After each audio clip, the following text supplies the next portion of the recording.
আমরা এখন কবিরা বেতে উপস্থিত হয়েছি। জাপানের একটা অন্যতম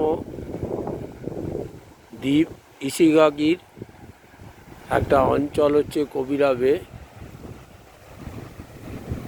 এখানে সমুদ্রটা খাড়ির মতো এসে ঘুরে ঘুরে ঢুকে গেছে। ছোট্ট একটা বিচ রয়েছে, সিঁড়ি দিয়ে নিচে নামতে হয়।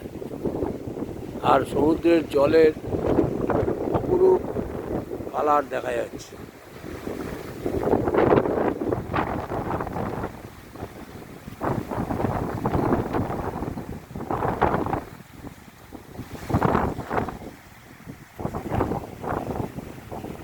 এখানে স্নরকেলিংও হয়, scuba diving, glass bottom tour, বিভিন্ন ওয়াটার অ্যাক্টিভিটি রয়েছে।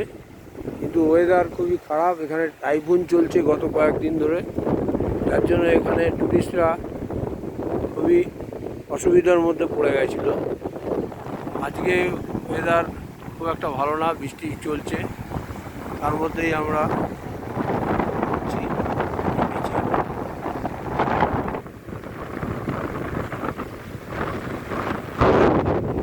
জলের কালারটা দুর্দান্ত, ট্রান্সপারেন্ট দেখা যাচ্ছে।